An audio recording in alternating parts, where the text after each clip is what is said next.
play some of the same ones because they were some of his favorites. Next, we're going to invite up Larry Taylor, his grandson, to say some words about his grandfather. Is this volume good?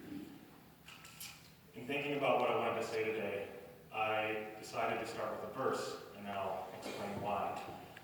You'll all recognize it. Love is patient, love is kind. It does not envy, it does not boast, it is not proud. It is not rude or self-seeking, and it keeps no record of wrongs. Love does not delight in evil, but rejoices in the truth. Love always protects, always trusts, always hopes, always perseveres. I wanted to start with this verse because my grandfather, Jesse Richeson, embodied this verse. He was patient and kind. He was never envious or boastful. He was never self-seeking. He kept no record of wrongs. He was protective, trusting, and hopeful. He persevered through anything life sent his way, always grateful for every new day. My grandfather, or as I called him, Pawpaw, was the embodiment of love. Love for his family, his country, and his Savior. Love for the natural world and wild places. Love for experience and travel, and love for life in its every moment. I can summarize everything else I'd like to say about him by simply stating that my Pawpaw was one of the best people that has ever walked this earth. To people who didn't know him, that might sound like hyperbole. To those of us who did, we know that if anything, it is an understatement.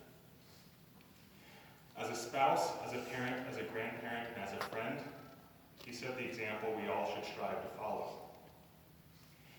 He was often not a man of many words, but he didn't need to be, because his actions spoke volumes. As a spouse, he spent more than 60 years loving my grandmother with all the tenderness and affection of a newlywed. She was the love of his life, and he made sure that she knew it every day of hers.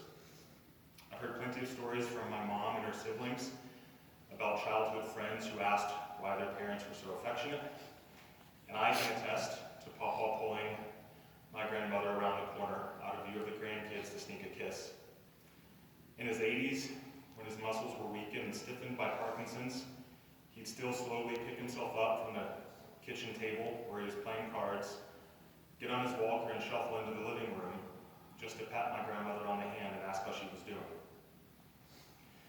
As a parent, he raised 5 children, all of whom would do anything in the world for him.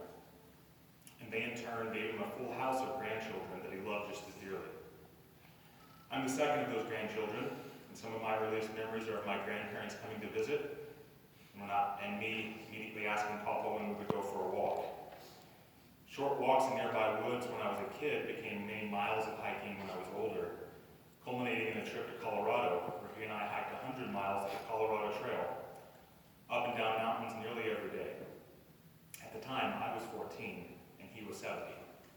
It's worth mentioning he often set the pace. By that point in my life, on 3 different occasions, one of my school teachers had asked me to write a paper about a role model, a personal hero, or someone I looked up to. Every time I wrote about my Pawpaw. He, more than anyone, taught me what it means to live a good life.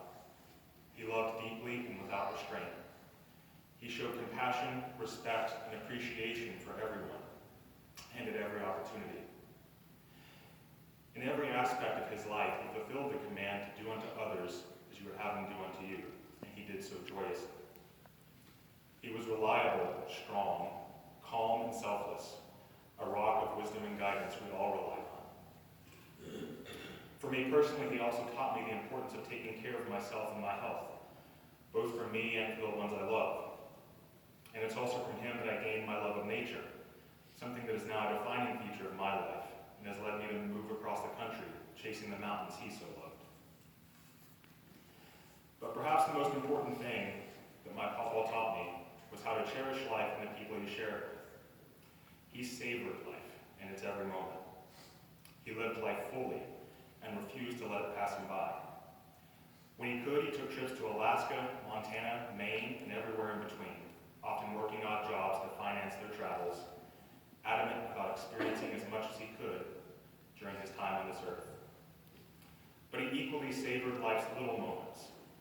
Every game of cards with his family, every scoop or two or three of ice cream, every morning spent sipping coffee in his backyard, listening to the birds with his wife.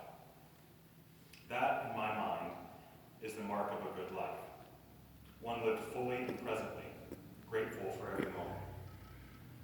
My papa lived a good life, and our lives were blessed by having known him. He loved deeply, and in turn we loved him more than words could ever express. He was my grandfather